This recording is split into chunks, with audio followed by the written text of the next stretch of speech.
Bonjour à toutes et bonjour à tous, très chères auditrices et très chers auditeurs. Bienvenue à tous chez Astro Curieux. Aujourd'hui, c'est le dernier épisode de la playlist pour les trous noirs pour les nuls. Il y aura bien évidemment à la fin un autre petit épisode bonus qui regroupera donc toutes les connaissances que nous avons appris ensemble durant toute cette playlist de trous noirs. Ça sera un épisode bonus particulièrement difficile car la question sera vraiment d'un niveau très élevé. Et donc là, je vous ai préparé un petit article sur les trous blancs, trous noirs, la relation potentielle qu'il pourrait y avoir entre ces 2 objets mystérieux.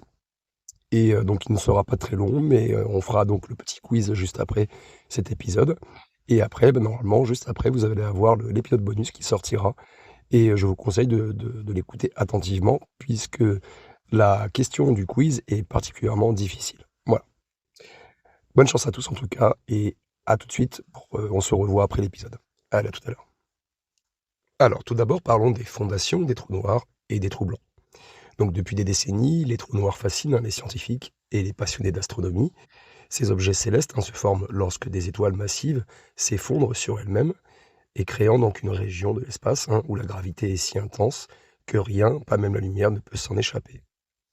Alors, cette caractéristique, elle rend les trous noirs invisibles à l'œil nu et leur présence est seulement détectable par les effets gravitationnels sur l'environnement qu'ils produisent, comme le mouvement des étoiles proches ou peut-être même l'absorption de matière, en créant un disque d'accrétion.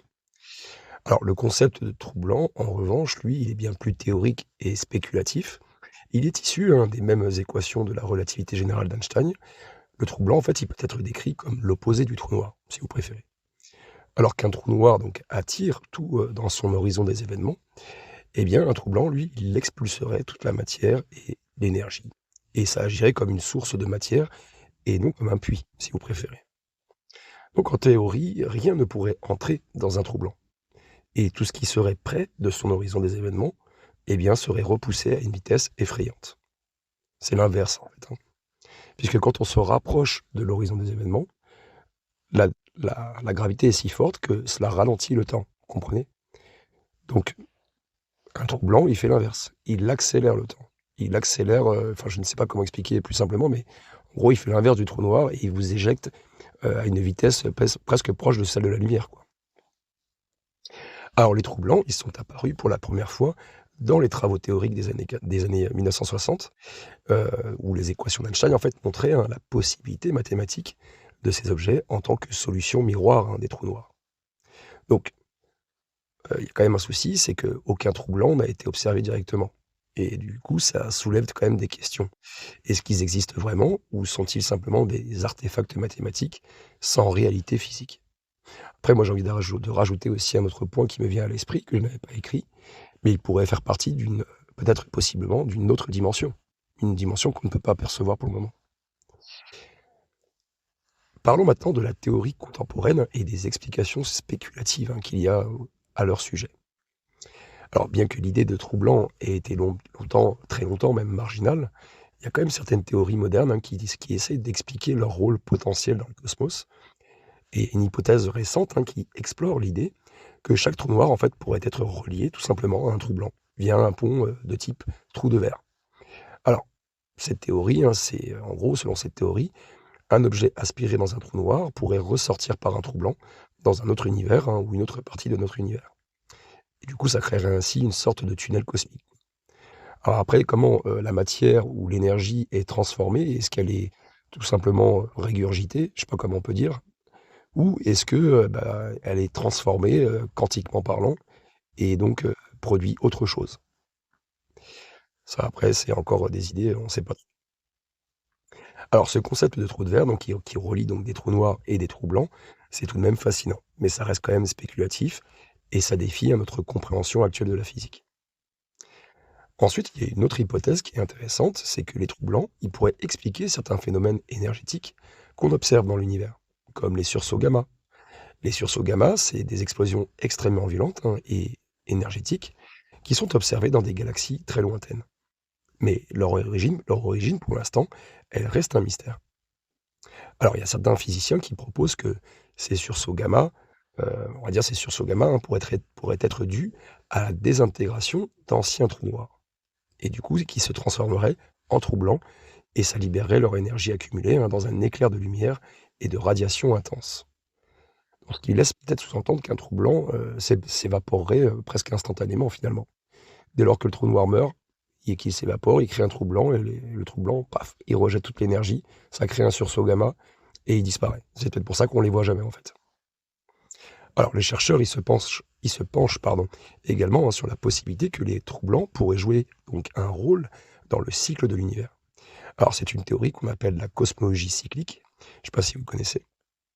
En gros, notre univers, il passe par des cycles de contraction et d'expansion, un peu comme le cœur d'un être humain, quoi. Les trous noirs, en fait, lors de la contraction donc de l'univers, en fait, les trous noirs, ils accumulent la matière et de l'énergie. Puis, au moment de l'expansion, eh bien, ces trous noirs se transformeraient en trous blancs et ça libérerait donc toute cette matière et énergie, permettant à l'univers de renaître. Alors bien sûr, c'est séduisant cette théorie, mais c'est encore spéculative et on n'a toujours pas de preuves solides. Et c'est pas clair, par rapport, à cette histoire de contraction et d'expansion. Bah, même malgré mes recherches, il me semblait que notre univers était en expansion, donc je ne comprends pas pourquoi il y a des trous noirs et qu'on ne voit pas de trous blancs, puisque selon, cette théorie-là, on devrait voir que des trous blancs, puisqu'on rentre dans un mode, notre univers est dans un cycle d'expansion et non pas de contraction. Alors la question qu'il faudrait aussi se poser justement avec cet article, c'est: est-ce que le trou blanc et le trou noir ont-ils un lien inséparable? Puisque, au-delà des théories exotiques, le lien entre trou noir et trou blanc, il intrigue particulièrement les scientifiques, ça c'est un fait, pardon, je vais y arriver. Mais certains voient en eux une sorte de dualité cosmique en fait, un équilibre entre la destruction, donc le trou noir, et la création, le trou blanc. Et donc cette vision, c'est une vision philosophique, et elle se heurte cependant quand même aux défis de la physique moderne. Le principal obstacle en fait à l'existence des trous blancs, ça réside dans la seconde loi de la thermodynamique, qui stipule que l'entropie, alors écoutez bien parce que ça c'est un peu compliqué, mais peut-être qu'il faudrait que je regarde, si je peux pas essayer de simplifier encore un peu tout ça. Mais en gros, ça stipule que l'entropie, donc qu'on peut appeler aussi le désordre, dans un système, eh bien ça tend toujours à augmenter. Plus il y a d'entropie, plus il y a de désordre et plus ça fout le bordel. Et plus ça continue, ça engendre encore quelque chose d'encore plus, bordélique. Excusez-moi les mots que j'emploie. Donc un trou blanc, lui, par contre, il expulserait cette matière de façon organisée. Donc, vous comprenez bien que ça ne crée pas de l'entropie. Ça fait l'inverse, en fait. Et du coup, ça contredit la loi fondamentale de la nature, la seconde loi de la thermodynamique. Ça contredit cette loi qu'on a tous constatée avec des expériences, avec des faits, et voilà, on le sait que ça existe. Donc c'est quand même très bizarre cet aspect de trou blanc, puisque effectivement ça contredit un peu les lois fondamentales de notre nature, de notre univers. Alors encore une fois, peut-être que les trous blancs seraient liés à une autre dimension, qui elle, cette dimension serait peut-être, qui serait complètement, elle divergerait de notre univers. Il y aurait peut-être des points de ressemblance, mais cela divergerait sur d'autres points, par exemple.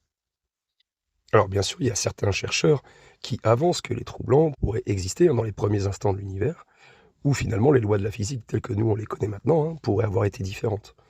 Alors ces mini-trous blancs, qu'on peut appeler comme ça, sont formés donc peu après le Big Bang et auraient disparu rapidement, mais auraient pu laisser des traces sous forme de particules exotiques ou de radiation. Et donc, les dernières recherches en physique quantique et en gravité quantique des boucles, elles apportent aussi un éclairage intéressant et qui mérite d'être écouté. Selon la gravité quantique, il est possible que les trous noirs ne disparaissent pas complètement lorsqu'ils s'évaporent, et qu'ils laissent en fait finalement une coquille qui se comporterait comme un trou blanc. Et ce processus serait une sorte de renaissance cosmique, où le trou noir, en fait, une fois éteint, donnerait naissance à un trou blanc. Et donc ce modèle, bien qu'encore en développement bien sûr, pourrait offrir une piste, concilier la physique des trous noirs avec la possibilité d'existence des trous blancs. Particulièrement intéressant, cet article.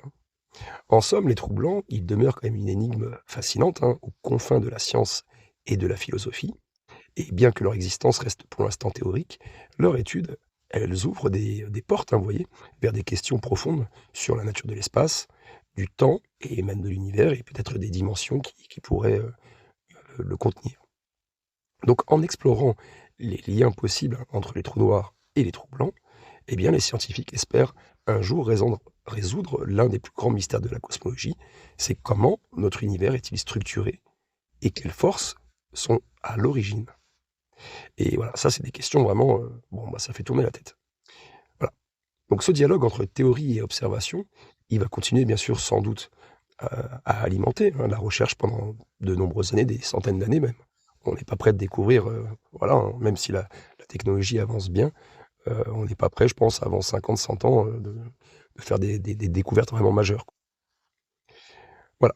J'espère que cet article, en tout cas, qui est selon moi très captivant, hein, aura satisfait déjà, heu, un petit peu votre curiosité, hein, par rapport à ce lien, potentiel qu'il y a entre les trous blancs et les trous noirs. J'ai trouvé particulièrement intéressant d'en parler.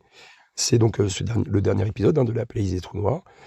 Vous allez avoir le petit quiz qui va arriver juste après, qui sera pas forcément très compliqué, mais que je vais un peu augmenter le niveau et je vais vous poster donc, juste après, peut-être quelques heures après, le dernier épisode, qui clôturera, ce jeu que nous avons mis en place ensemble et par contre, attendez-vous donc effectivement à une question très, très difficile pour cet épisode, puisqu'il va regrouper, toutes les informations de tous les épisodes, en fait.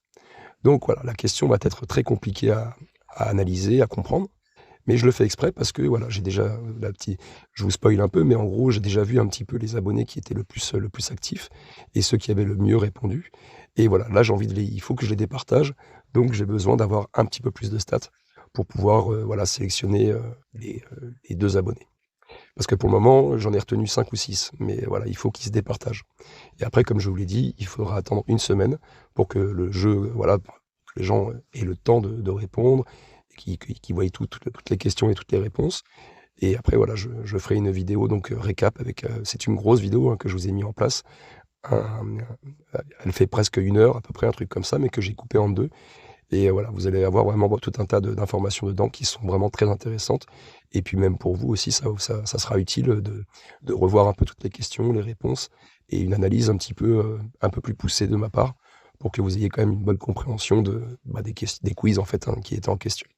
Et en plus, ça va créer une autre interactivité, je n'avais pas pensé à ça, mais lors du visionnage de cette vidéo que je vais vous poster donc la semaine prochaine, eh bien d'autres personnes pourront elles-mêmes jouer. C'est-à-dire qu'elles pourront regarder les questions, mettre sur pause et répondre sur un bout de papier et noter après les points à la fin, quoi. Bref, si elles veulent le faire pour elles, ça peut être intéressant. Bref, j'arrête de parler. Je vous souhaite à tous une très belle soirée, une très belle journée.